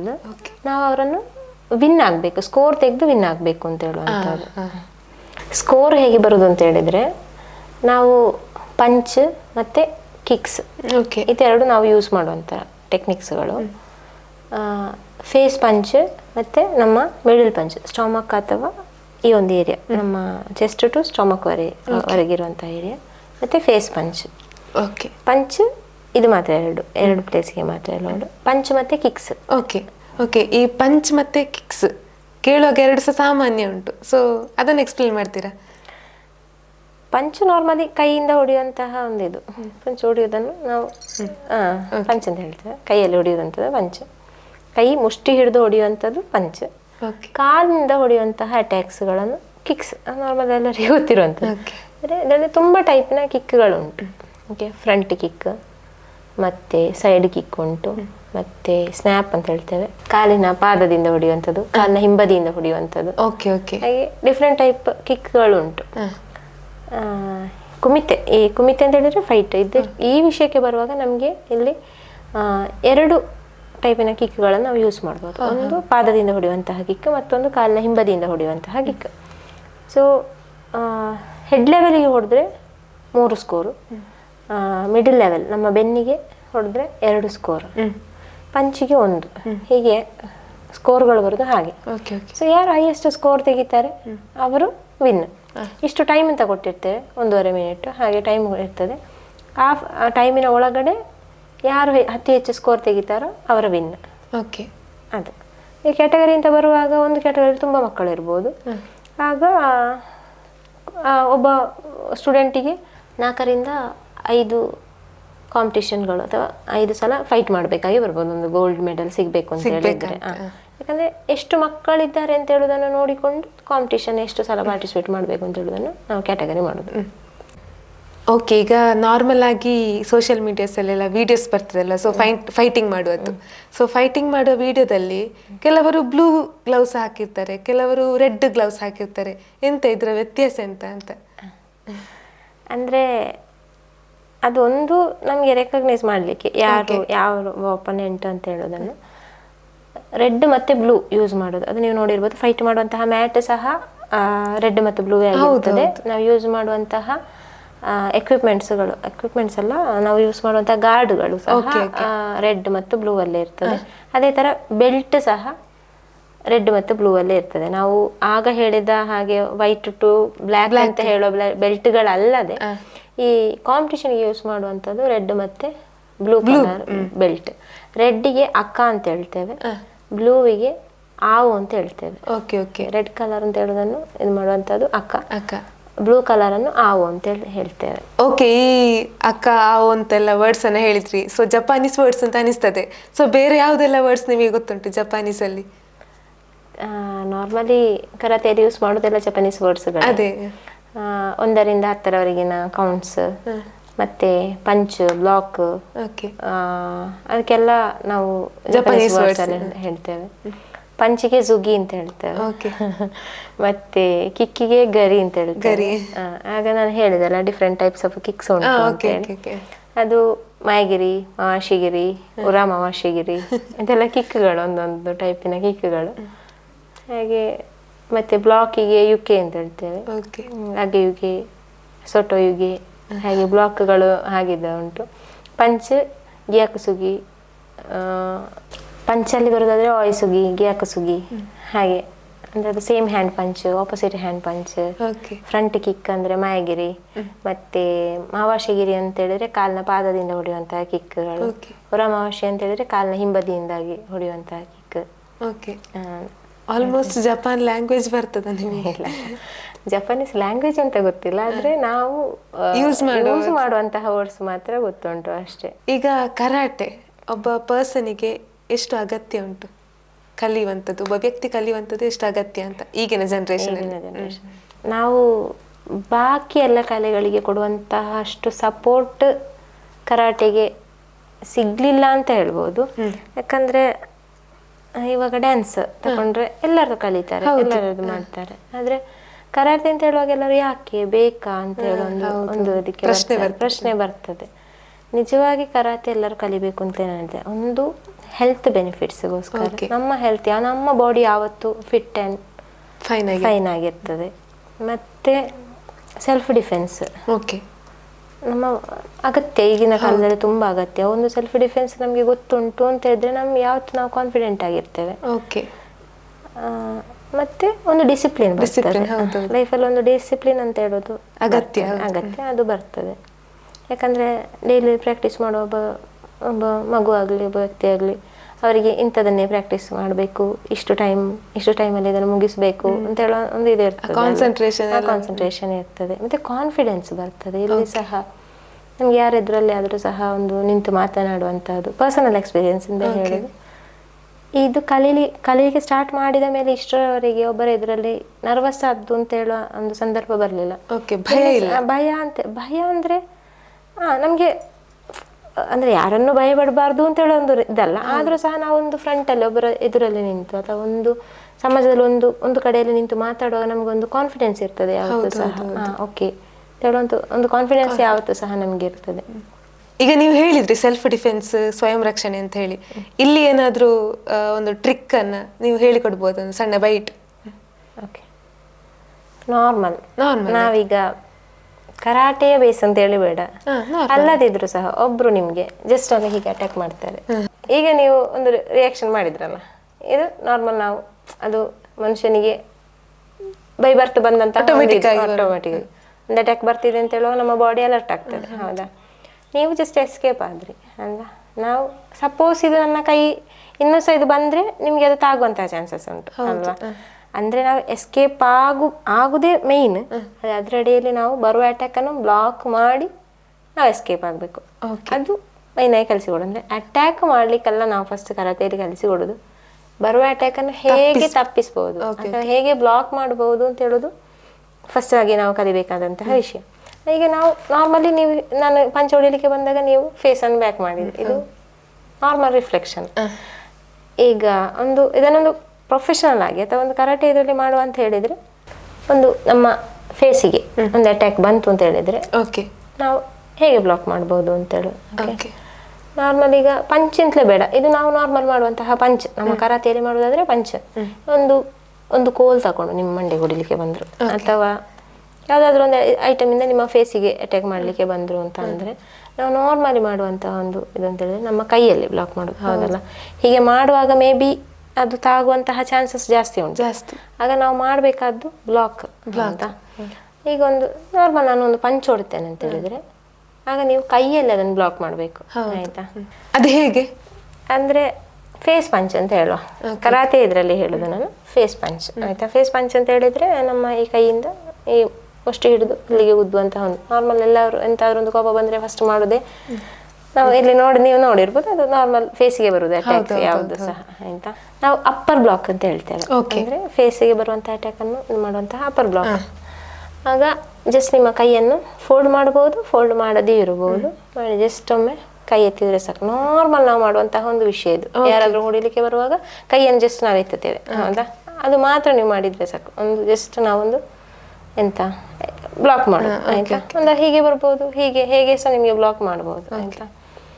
ಇದು ಈಗ ಆಗ ನೋಡೋರಿಗೆ ಒಂದು ಕ್ವಶನ್ ಬರ್ಬೋದು, ಈಗೆಂತ ಎಲ್ಲ ಕರಾಟೆ ಕಲಿತವರು ಮಾತ್ರ ಹೊಡಿಲಿಕ್ಕೆ ಬರುದು ಅಥವಾ ನಾರ್ಮಲ್ ಒಬ್ಬ ವ್ಯಕ್ತಿ ಇಂಥ ಪಂಚ್ ಬರ್ತದೆ ಅದಕ್ಕೆ ಇಂಥದೇ ಬ್ಲಾಕ್ ಮಾಡ್ಬೋದು ಅಂತ ಹೇಳಿ ಯಾರಾದ್ರೂ ನೆನ್ಪಿಟ್ಕೊಳ್ತಾರೆ ಆ ಟೈಮಿಗೆ ಅಂತೆಲ್ಲ ಒಂದು ಕ್ವಶನ್ ಬರ್ಬೋದು, ಸ್ವಾಭಾವಿಕವಾಗಿ ಬರುವಂತಹ ಒಂದು ಕ್ವಶನ್. ಕರಾಟೆ ಕಲ್ತಂದು ಹೇಳ್ತಾರೆ ಆ ಬ್ಲಾಕ್, ಈ ಬ್ಲಾಕ್, ಆ ಅಟ್ಯಾಕ್, ಈ ಅಟ್ಯಾಕ್, ಈ ಅಟ್ಯಾಕ್ಗಳು ನೀನು ಪೊಸಿಷನ್ಗೆ ಬರುವಾಗ ಹೊಡೆಯೋನಿಗೆ ಹೊಡೆದು ಹೋಗಿ ಆಗಿರ್ಬೋದಲ್ಲ ಅಂತ ಹೇಳೋ ಕ್ವಶನ್ ಬರ್ತದೆ. ಯಾಕಂದ್ರೆ ಕರಾಟೆಯಲ್ಲಿ ನಾವು ತುಂಬಾ ಪೊಸಿಷನ್ ಮಾಡ್ತೇವೆ, ಅಂಥದ್ದೆಲ್ಲ ಉಂಟು. ಕೆಲವರಲ್ಲಿ ಆ ಥರದ ಕ್ವಶನ್ ಬರ್ಬೋದು. ಆದರೆ ಈಗೊಂದು ಕರಾಟೆ ಕಲಿಯುವಾಗ ಒಂದೇ ಸೇಮ್ ಟೆಕ್ನಿಕ್ಗಳನ್ನು ನಾವು ರಿಪೀಟೆಡ್ಲಿ ಪ್ರಾಕ್ಟೀಸ್ ಮಾಡ್ತಾ ಇರ್ತೇವೆ, ಹೌದಾ? ಎಲ್ಲ ಬ್ಲಾಕ್ಗಳು, ಎಲ್ಲ ಪಂಚ್ಗಳು, ಎಲ್ಲ ಅಟ್ಯಾಕ್ಗಳು ಯಾವುದನ್ನೇ ಆದರೂ ಸಹ ಒಮ್ಮೆ ಮಾಡಿ ಬಿಡುದಲ್ಲ, ರಿಪೀಟೆಡ್ಲಿ ನಾವು ಪ್ರಾಕ್ಟೀಸ್ ಮಾಡ್ತಾನೆ ಇರ್ತೇವೆ. ಹಾಗೆ ನಮ್ಮ ಬಾಡಿ ಮತ್ತೆ ಮೈಂಡ್ ಯಾವತ್ತೂ ಸಹ ಅಲರ್ಟ್ ಆಗಿರ್ತದೆ. ಒಂದು ಅಟ್ಯಾಕ್ ಬಂದ್ರೆ ಬರ್ತಿದೆ ಅಂತ ಹೇಳೋ ಸೂಚನೆ ಸಿಗುವಾಗಲೇ ಓಕೆ ಬಾಡಿ ರೆಡಿ ಆಗ್ತದೆ, ಗೊತ್ತಾಯ್ತಾ? ಅಂದ್ರೆ ಸ್ಟ್ಯಾನ್ಸ್ ಅಲ್ಲ ವಿಷಯ, ಅದು ನಮ್ಮ ಬಾಡಿಯ ಸ್ಟ್ರೆಂತಿಗೆ, ಬಾಡಿ ಬ್ಯಾಲೆನ್ಸಿಗೆ, ಅದಕ್ಕೋಸ್ಕರ ಇದು ಮಾಡುವಂತಹ ವಿಧಾನಗಳು. ಸೊ ಈ ಕ್ವಶನ್ ಕೇಳುವವರಲ್ಲಿ ಅಂದರೆ ನಾನು ಇಂಥ ಕ್ವಶನ್ ತುಂಬ ಸಲ ಬಂದಿದೆ. ಇಂಥ ನೀವು ಇದನ್ನೆಲ್ಲ ಕಲ್ತೀಗ ಒಂದು ಊರಿನ ಸಾಧಾರಣ ಹೀಗೆ ಹೊಡಿಲಿಕ್ಕೆ ಬರುವವ ನಿನ್ನ ಸ್ಟ್ಯಾನ್ಸ್ ಎಲ್ಲ ನೋಡಿಕೊಂಡು ನಿಲ್ತಾನೆ, ಅಥವಾ ಅವ ಬರುವಾಗ ನೀನು ಹೀಗೆ ಸ್ಟ್ಯಾನ್ಸಲ್ಲಿ ರೆಡಿಯಾಗಿ ನಿಲ್ತೀಯ ಅಂತೆಲ್ಲ ಕೇಳ್ತಾರೆ. ಯಾವತ್ತೂ ಸಹ ಯಾರೂ ಸಹ ಒಬ್ಬ ಹೊಡಿಲಿಕ್ಕೆ ಬರುವಾಗ ಅಂತ ಸ್ಟ್ಯಾನ್ಸಲ್ಲೆಲ್ಲ ನಿಂತು ಹೊಡೆಯುವುದಿಲ್ಲ. ಯಾಕಂದರೆ ಅದು ನಮ್ಮನ್ನು ಪರ್ಫೆಕ್ಟ್ ಮಾಡಲಿಕ್ಕೋಸ್ಕರ ಇರುವಂತಹ ಒಂದು ವಿಧಾನ. ಓಕೆ. ಸೊ ಯಾವತ್ತೂ ಸಹ ನಾವು ಅಲರ್ಟ್ ಆಗಿರೋ ಕಾರಣ ಎಂತ ಆಗ್ತದೆ, ಒಂದು ಅಟ್ಯಾಕ್ ಬರ್ತಿದೆ ಅಂತ ಹೇಳುವಾಗಲೇ ನಮ್ಮ ಕೈ ಕಾಲು ಅದಕ್ಕನುಸಾರವಾಗಿ ಮೂವ್ ಆಗ್ತದೆ. ಹೌದು. ಈಗ ಗರ್ಲ್ಸಿಗೆ ಮೇನ್ ಆಗಿ ಸೊ ಯಾರಾದ್ರೂ ಕೈ ಹಿಡಿದು ಎಳ್ದ್ರು ಅಂತ ಹೇಳಿ ಬೇಡ್ಕೊಳ್ಳಿ, ಸೊ ಅವ್ರು ಎಂತ ಮಾಡ್ಬೋದು ಆ ಟೈಮಲ್ಲಿ ಸಿಚುವೇಶನ್ ಅಲ್ಲಿ? ಒಳ್ಳೆ ಪ್ರಶ್ನೆ. ನಮ್ಮ ಇವತ್ತಿನ ಅಲ್ಲದಿದ್ರೆ ಈಗ ರೀಸೆಂಟ್ ಆಗಿರುವಂತಹ ಇದರಲ್ಲಿ ಲೇಡೀಸಿನ ಮೇಲಿರುವಂತಹ ದೌರ್ಜನ್ಯಗಳೆಲ್ಲ ಜಾಸ್ತಿ ಆಗ್ತಾ ಉಂಟು ತುಂಬಾ ರೀತಿಯಲ್ಲಿ. ಮೇನ್ ಆಗಿ ಮಾಡುವಂಥದ್ದು ನೀವು ಹೇಳಿದಾಗೆ ಕೈ ಎಳ್ಕೊಂಡು ಹೋಗುವಂಥದ್ದು. ಇದು ಸಣ್ಣ ಮಕ್ಕಳಲ್ಲಿ ಸಹ ಹೌದು. ಈಗ ಮಕ್ಕಳನ್ನು ಕಿಡ್ನಾಪ್ ಮಾಡೋದು ಅಂಥದ್ರೆಲ್ಲದರಲ್ಲಿ ಸಹ ಮೇನ್ ಆಗಿ ಅವರು ನಮ್ಮ ನಾರ್ಮಲ್ ಒಬ್ಬ ವ್ಯಕ್ತಿ ನಮ್ಮನ್ನು ಹೀಗೆ ಆಗಿರ್ಬೋದು ಹೇಳ್ಕೊಂಡು ಹೋಗೋದು, ಹೌದಲ್ವಾ? ಆಗ ಸಣ್ಣ ಮಕ್ಕಳಿಗೆಲ್ಲ ಒಂದು ಟೆಕ್ನಿಕ್ಸ್ ಹೇಳಿಕೊಡುವ ಅಂತ ಹೇಳಿದರೆ ನಾವು ನಾರ್ಮಲ್ ಅವರಿಗೆ ಹೇಳಿಕೊಡೋದು, ಕೈ ಯಾರು ಎಳ್ಕೊಂಡು ಹೋಗ್ತಾರೆ ಆಗ ಅಲ್ಲೇ ಕೂತ್ಕೊಂಡು ಬಿಡಿ ಅಂತ. ಅಂದರೆ ನಾವು ಅವರೊಟ್ಟಿಗೆ ಫೈಟ್ ಮಾಡಿ ಗೆಲ್ಲಲಿಕ್ಕೆ ಯಾವತ್ತೂ ಆಗೋದಿಲ್ಲ, ಯಾಕಂದರೆ ದೊಡ್ಡದಿರ್ತಾರೆ ಅವರು ಅಜಾನುಬಾಹುಗಳಾಗಿರ್ಬೋದು. ಹಾಗೆ ಆಗ ಮಕ್ಕಳ ಹತ್ರ ಹೇಳಬೇಕಿದ್ರೆ ನಮಗೆ ಹೇಳುವಂಥ ಒಂದು ಇದೆ ಅಂತ ಹೇಳಿದ್ರೆ ಅಲ್ಲೇ ಕೂತ್ಕೊಂಡು ಬಿಡಬೇಕು. ಈಗ ನಿಮ್ಮ ಕೈಯನ್ನು ಹೀಗೆ ಹೇಳ್ಕೊಂಡು ಒಬ್ರು ಹೋಗ್ತಿದೆ ಅಂತ ಹೇಳಿದ್ರೆ ನಾವು ಮ್ಯಾಕ್ಸಿಮಮ್ ಇದು ಮಾಡಿಕೊಂಡು ಅಲ್ಲೇ ಕೂತ್ಕೊಂಡು ಬಿಡಬೇಕು. ಯಾಕಂದರೆ ಆಗ ನಮ್ಮನ್ನು ಹೇಳ್ಕೊಂಡು ಹೋಗೋದು ಅಷ್ಟು ಈಸಿ ಆಗಿರೋದಿಲ್ಲ ಅವರಿಗೆ. ಈಗ ನೀವು ಕೇಳಿದ ಈ ಕ್ವಶನಿಗೆ ಅಂದರೆ ನಾರ್ಮಲ್ ನಮ್ಮ ರಿಸ್ಟನ್ ಆಗಿರ್ಬೋದು ಹೀಗೆ ಇಟ್ಕೊಂಡು ಹೋಗೋದು, ಹೌದಲ್ವಾ? ಇದು ನೀವು ನನಗೆ ಹಿಡ್ಕೊಂಡ್ರೆ ನೀವು ನಾರ್ಮಲ್ ಏನು ಮಾಡ್ತೀರಿ? ಬಿಡಿಸ್ಲಿಕ್ಕೆ ಟ್ರೈ ಮಾಡ್ತೀರಿ, ಎಳಿತೀರಿ, ಹೌದಲ್ವಾ? ಇದನ್ನು ಮಾಡುವ ಬದಲು ಜಸ್ಟ್ ಒಂದು ಸಣ್ಣ ಟೆಕ್ನಿಕ್ಸ್ ಅಂದರೆ ನಮ್ಮ ಈ ಎರಡು ಬೆರಳಿನ ನಡುವೆ ಒಂದು ಗ್ಯಾಪ್ ಇರ್ತದೆ ಅಲ್ವಾ? ಹೌದು, ಇಲ್ಲಿ. ಆಗ ನಮ್ಮ ರಿಸ್ಟನ್ನು ಜಸ್ಟ್ ಟ್ವಿಸ್ಟ್ ಮಾಡಿ ಆ ಗ್ಯಾಪಿನ ಮೂಲಕ ಎಳೆದು ತೆಗೆದ್ರೆ ಬೇಗ ಬರ್ತದೆ. ಪ್ಯಾನಿಕ್ ಆಗದೆ ನಾವು ಆ ಒಂದು ಟೆಕ್ನಿಕನ್ನು ಯೂಸ್ ಮಾಡಿದರೆ ನಮಗೆ ಅವರ ಕೈಯಿಂದ ಬಿಡಿಸ್ಕೊಳ್ಬೋದು. ನೀವೊಮ್ಮೆ ಟ್ರೈ ಮಾಡಿ ಅಂತ. ಅಂದರೆ ಈಗ ನಾನು ಹೀಗೆ ಹಿಡ್ಕೊಂಡಿದ್ದೇನಲ್ಲ, ಜಸ್ಟ್ ನಿಮ್ಮ ಕೈಯನ್ನು ಟ್ವಿಸ್ಟ್ ಮಾಡಿ ಈ ಒಂದು ಗ್ಯಾಪಿಗೆ ಬರ್ತದೆ. ಆಗ ಆ ಕೈಯಲ್ಲಿ ಈ ಕೈಯನ್ನು ಕ್ಯಾಚ್ ಮಾಡಿ, ಅಲ್ಲದೆ ಮಾಡ್ಬೋದು ಈ ಕೈಯಲ್ಲಿ ಕ್ಯಾಚ್ ಮಾಡಿ ಎಳೆಯಿರಿ. ಓಕೆ ಓಕೆ, ಬೆಂಡ್ ಮಾಡ್ತೇನೆ ಟಪ್ಪ. ಎಸ್. ಓಕೆ. ಅಂದ್ರೆ ಈಗ ನಮಗೆ ಎಷ್ಟು ಸ್ಟ್ರೆಂತ್ ಬೇಕು ಅಂತ ಇಲ್ಲ ಅಲ್ವಾ? ಇದೆಲ್ಲ ಮಾಡಿ, ಇದೆಲ್ಲ ಸಿಂಪಲ್ ಟೆಕ್ನಿಕ್ಗಳು. ಜಸ್ಟ್ ನಾವು ಹೋಲ್ಡ್ ಮಾಡ್ತೇವೆ, ಅದೊಂದು ರೊಟೇಟ್ ಮಾಡಿ, ಇದೆಲ್ಲ ಫ್ರಾಕ್ಷನ್ ಆಫ್ ಸೆಕೆಂಡಲ್ಲಿ ಆಗಬೇಕಾದಂತಹ ವಿಷಯಗಳು. ಅದೇ ಹೇಳಿದ್ರು, ಪ್ರಾಕ್ಟೀಸ್ ಮತ್ತು ನಾರ್ಮಲ್ ಹೀಗೆ ಮಾಡೋದಕ್ಕೆ ಇರುವಂಥ ಡಿಫ್ರೆನ್ಸ್ ಅದು. ಇದೆಲ್ಲ ನಾವು ಕ್ಲಾಸಿನಲ್ಲಿ ಮಕ್ಕಳಿಗೆ ಇದೆಲ್ಲ ಕಲಿಸಿಕೊಡ್ತೇವೆ. ಬೇಸಿಕ್ ಆಗಿ ನಾವು ಹೇಳಿಕೊಡುವಂತಹ ಟೆಕ್ನಿಕ್ಸ್ಗಳು. ಆಗ ಅವ್ರು ಯಾವತ್ತು ಇದನ್ನು ಪ್ರಾಕ್ಟೀಸ್ ಮಾಡಿದಾಗ ಎಂತ ಇರ್ತಾರೆ, ಅವರು ಅವೇರ್ ಆಗಿರ್ತಾರೆ, ಮತ್ತೆ ಸ್ಪೀಡ್ ಇರ್ತದೆ. ಯಾವುದೇ ಐಟಮ್ ಮಾಡುವಾಗ ಒಂದು ಸ್ಪೀಡ್ ಇರ್ತದೆ. ಅಲ್ಲ ಅಂದ್ರೆ ನೀವೀಗ ನಾರ್ಮಲ್ ಒಬ್ಬ ವ್ಯಕ್ತಿ ಮನೆ ಹೇಳ್ಕೊಂಡು ಹೋಗುವ ಟೈಮಲ್ಲಿ ನೀವು ಇದನ್ನು ಸ್ಲೋ ಆಗಿ ಮಾಡ್ತಾ ಇದ್ರೆ ಅವ್ರಿಗೆ ಗೊತ್ತಾಗ ಓಕೆ ಇವರು ಬಿಡಿಸಿಕೊಳ್ಳಿಕ್ಕೆ ಟ್ರೈ ಮಾಡ್ತಿದ್ದಾರೆ ಅಂತ ಹೇಳಿದ್ರೆ ಅವರಿಗೆ ಸಹ ಗೊತ್ತಾಗ್ತದೆ ಅಲ್ವಾ? ಸೊ ಕರಾಟೆ ಕ್ಲಾಸಿಗೆ ಬರೋದ್ರ ಬೆನಿಫಿಟ್ ಅದು. ಇವಾಗ ನಿಮ್ಗೆ ಇದೆಲ್ಲ ಟೆಕ್ನಿಕ್ಗಳು ನಿಮಗೆ ಯೂಟ್ಯೂಬ್ ಗೂಗಲ್ ಮಾಡಿದ್ರೆ ಸಿಗ್ಬೋದು. ಆದರೆ ನೀವು ಅದು ನೋಡಿ ಕಲಿಯೋದಕ್ಕೂ ನೋಡಿ ನೀವು ತಿಳ್ಕೊಳ್ಳುವುದಕ್ಕೂ ಇದನ್ನು ಪ್ರಾಕ್ಟೀಸ್ ಮಾಡೋದಕ್ಕೂ ಡಿಫ್ರೆನ್ಸ್ ಹೌದು. ಒಂದು ವಿಷಯವನ್ನೊಂದು ಗುರುಗಳ ಮೂಲಕ ಅಥವಾ ಒಂದು ವಿಷಯ ನಾವು 100 ಟೈಮ್ಸ್ ಮಾಡಿ ಪ್ರಾಕ್ಟೀಸ್ ಮಾಡಿದ್ದ ಒಂದು ವಿಷಯಕ್ಕೂ ನಾವು ನೋಡಿ ತಿಳ್ಕೊಂಡು ಇಂಥದ್ದು ಇದೆ ಅಂತ ಹೇಳಿ ತಿಳ್ಕೊಳ್ಳೋದಕ್ಕೂ ವ್ಯತ್ಯಾಸ ಉಂಟು. ನಾವು ಪ್ರಾಕ್ಟೀಸ್ ಮಾಡಿದಷ್ಟು ನಮ್ಮ ಸ್ಪೀಡ್ ಜಾಸ್ತಿ ಆಗ್ತದೆ. ಮದುವೆ ಆದ್ಮೇಲೆ ಸಹ ಈಗ ಕರಾಟೆ ಸೆನ್ಸೈ ಆಗಿ ಟೀಚ್ ಮಾಡ್ತಾ ಇದ್ದೀರಿ. ಈಗ ಅಫ್ಕೋರ್ಸ್ ಮನೆಯವರು ತುಂಬಾ ಸಪೋರ್ಟ್ ಮಾಡ್ತಾರೆ ನಮ್ಮ ಮಗಳು ಅಂತ ಹೇಳುವಾಗ, ಆದ್ರೆ ನಿಮಗೆ ಸಿಕ್ಕಿದ ಪಾರ್ಟ್ನರ್ ಕೂಡ ಒಳ್ಳೆ ಸಪೋರ್ಟ್ ಮಾಡ್ತಾರೆ. ಸೊ ನಿಮ್ಮ ಮದುವೆ ಜೀವನ ಮತ್ತೆ ಮನೆಯವರು ಮದುವೆ ಆದ್ಮೇಲೆ ಗಂಡನ ಮನೆಯವರು ಯಾವ ರೀತಿ ಸಪೋರ್ಟ್ ಮಾಡಿದ್ರು, ಮತ್ತೆ ನಿಮ್ಮ ಗಂಡ ಮೇನ್ ಆಗಿ ಸೊ ಇದಕ್ಕೆ ಯಾವ ರೀತಿ ಸಪೋರ್ಟ್ ಮಾಡಿದ್ರು ಅಂತ, ಸೊ ನೀವು ತುಂಬಾ ಲಕ್ಕಿ ಅಂತ ಹೇಳ್ತೇನೆ ಈ ಸಂದರ್ಭದಲ್ಲಿ. ನನ್ನ ಗಂಡ ಅವಿನಾಶ್ ಕೋಟಿಯನ್ ಅಂತ, ಮನೆ ಸುರತ್ಕಲ್ ಕುಲಾಯಿ. ಅವರೀಗ ಅಬ್ರಾಡಲ್ಲಿ ವರ್ಕ್ ಮಾಡ್ತಾ ಇದ್ದಾರೆ. ಮನೆಯಲ್ಲಿ ಅತ್ತೆ ಮಾವ ಮೈದುನ ಅವರು ಸಹ ಒಳ್ಳೆ ಸಪೋರ್ಟ್ ಮಾಡ್ತಾರೆ. ಮಗು ಅವ್ಯಾನ್ ಅಂತ 4 ವರ್ಷ ಆಯ್ತು, LKGಗೆ ಹಾಕಿದ್ದೇವೆ ಇವಾಗ. ಓಕೆ. ಈಗ ಮಗು ಸಹ ಇದ್ದು ನಿಮಗೆ ಈಗ ಸಹ ನೀವು ಕರಾಟೆನ ಕಂಟಿನ್ಯೂ ಮಾಡ್ತಿದ್ದೀರಿ, ಹೇಗೆ ಅದು? ನಾರ್ಮಲ್ ಎಲ್ಲರಿಗೂ ಆವಾಗ ಹೇಳಿದ ಹಾಗೆ ಸಪೋರ್ಟ್ ಅಂತ ಹೇಳೋದಿರೋದಿಲ್ಲ. ಇಲ್ಲಿ ಮಗು ಸಣ್ಣ ಒಂದು 8 ತಿಂಗಳಿರುವಾಗ ನಾನು ಮಗುವನ್ನು ಬಿಟ್ಟು ಕ್ಲಾಸಿಗೆ ಹೋಗ್ತಾ ಇದ್ದೇನೆ. ಆಗ ಇಲ್ಲಿ ಅಮ್ಮನ ಮನೆಯಲ್ಲಾದರೆ ಅಮ್ಮ ಅಕ್ಕ ಎಲ್ಲ ನೋಡಿಕೊಳ್ತಾರೆ. ಅಲ್ಲಿ ಆದರೆ ಅತ್ತೆ ತುಂಬ ಚೆನ್ನಾಗಿ ನೋಡಿಕೊಳ್ತಾರೆ ಮಗುವನ್ನು. ಸಣ್ಣದಿಂದಲೇ ಅತ್ತೆ ನನ್ಗಿಂತಲೂ ಜಾಸ್ತಿ ಅತ್ತೆ ಜೊತೆನೆ ಒಂದು ಒಡನಾಟ. ಸೊ ನಾನು ಕ್ಲಾಸಿಗೆ ಹೋಗುವಂಥ ಸಂದರ್ಭದಲ್ಲಿ ಅವರು ಅವನನ್ನು ನೋಡ್ಕೊಳ್ತಾರೆ. ಹಾಗೆ ಇಷ್ಟೊತ್ತು ನಮ್ಮ ಈ ಪ್ರತಿಭಾ ವಿಶೇಷ ಕಾರ್ಯಕ್ರಮಕ್ಕೆ ಆಗಮಿಸಿ ತಮ್ಮ ಅನುಭವಗಳನ್ನು ನಮ್ಮೊಟ್ಟಿಗೆ ಹಂಚಿಕೊಂಡಿದ್ದೀರಿ. ತಮಗೆ ಪ್ರೀತಿಯ ಧನ್ಯವಾದಗಳು. ಇವತ್ತಿನ ಸಂಚಿಕೆಯಲ್ಲಿ ಕರಾಟೆಯ ಬಗ್ಗೆ ತಿಳಿದುಕೊಂಡೆವು. ಇನ್ನೊಂದು ಸಂಚಿಕೆಯಲ್ಲಿ ಇನ್ನೊಬ್ಬ ಪ್ರತಿಭೆಯ ಜೊತೆಗೆ ಭೇಟಿಯಾಗೋಣ. ಅಲ್ಲಿವರೆಗೆ ನಮಸ್ಕಾರ.